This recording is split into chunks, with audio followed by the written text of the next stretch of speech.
I would just like to say that I am terrified that even you, someone who's obviously educated, has given up hope completely.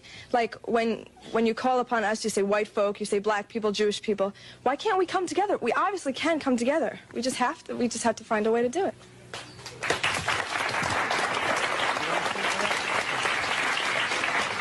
The desire is good, but the reality is the total opposite of your desire. And unfortunately, as a young lady, you are not in the position of power to make the decisions to make America work.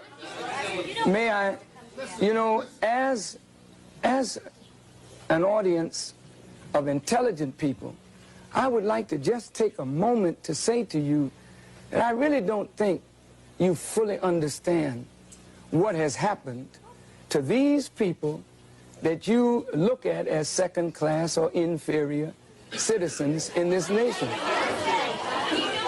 Black people who were brought to this country were stripped of their names, language, culture, religion, God, and taken totally away from the history of themselves. Here are 30 million people who don't wear their own names, they wear your names. Who don't speak their own language, they speak English, which is not their language. They never were allowed their own cultural expression of Africa. Don't you realize that when you turn a people upside down and inside out, then sell them not for a day, not for a year, but for 300 years and deny us the human right to know, to read a book, to learn, to understand. And then after 300 years of that, you allow us into the church, but by that time, you've painted Jesus white, God white, the angels white, and then all these black people have been subjected to a form of white supremacy, which produces in the reverse a black inferiority. And this is fulfilling what Jesus said, as a man thinketh, so is he. And as long as our people think the way they think, we will never be able to do what we as a people should do to correct our condition. Over here, please.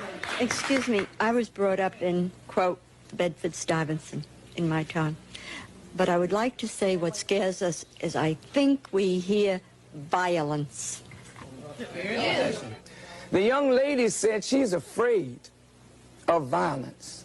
And isn't it sad that we who have been the victims of so much violence, now whites fear violence from us? We do not have a history of killing white people. White people have a history of killing us. See? And what you fear, may I say this, sir? What you fear, and it's a deep guilt thing, that white folks suffer. You are afraid that if we ever come to power, we will do to you and your fathers what you and your people have done to us. And I think you are judging us by the state of your own mind, and that is not necessarily the mind of black people.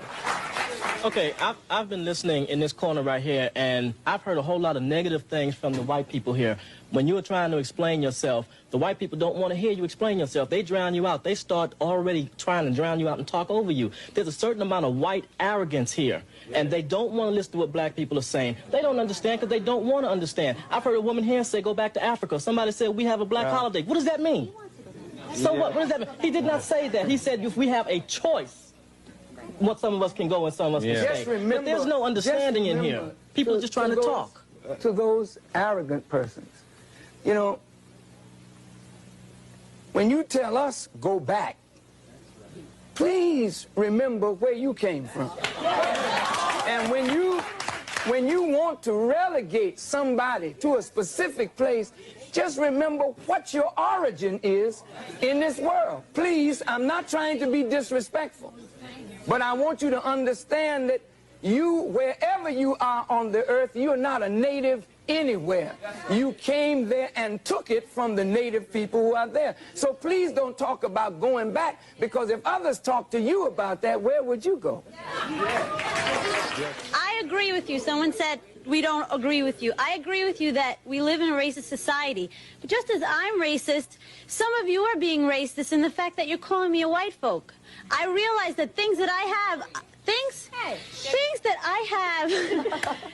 I have, I realize most of them I may have gotten because I'm white, and I am privileged because I'm white.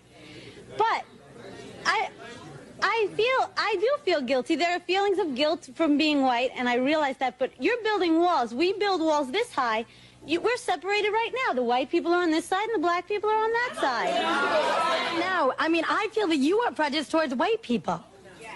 Yeah, it becomes apparent more and more as we listen to each other and try to talk to each other that we don't perceive reality the same. And as we're talking about either reconciling differences or separating, it becomes clear that if two people are looking at the same thing and perceiving it so differently, then the two people are operating under a different stimulus.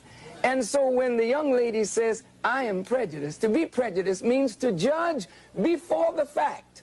After 400 years of living and experiencing, we're not prejudiced. We are looking at the reality of what we have suffered and continue to suffer. Are you there? Yeah. Don't we need to begin with education, begin with rewriting the textbooks in America to tell the truth about blacks and whites in America in context? Yes, yes. Please, please, for 1 second. Yes. That's what I wanted to, Minister Farrakhan, the education system. Our children right now are being miseducated. What can we do so that we can inform our children, educate our children? And it's sad because white folks don't know anything about black history. And it's pathetic that white folks have to wait till February to find out that we were slaves. I would like us to speak to what are we going to do to improve the education of this whole society, which have cheated them from our true heritage. May I respond? I said in the first segment it was a crime of omission as well as a crime of commission. And that crime has affected both white and black. White folk have been made to believe that the history of civilization begins in Egypt and that Egypt was a white civilization. And that many whites have been made to believe that black folk were just in the jungles of Africa running around with no clothes on and never contributed anything to the advancement of civilization, while at the same time there are Masons and Shriners. Some of your parents are Shriners and Masons, and they put on the fez of the Muslim people, and what they're studying is the true history of the black people of this earth. I think if the proper education were given to black and white, we could come away with a healthy respect one for the other. I want to clear this, that I don't think black people disrespect the tremendous accomplishments that white folk have made. But if white folk do not know what black people have contributed to the advancement of civilization, it leads to a disrespect of a whole segment of the population. And this is why today I will say that black children, as much as we need education, we don't want to go to these schools because the food that we are being fed is not proper. But any one of us can go into the schools where there's no discipline, where there's madness in the corridors, and we can speak to our youth and get their attention in a matter of moments, because we are teaching them that which their souls yearn for, that is a proper knowledge of self. And if they won't give it to us, we have the responsibility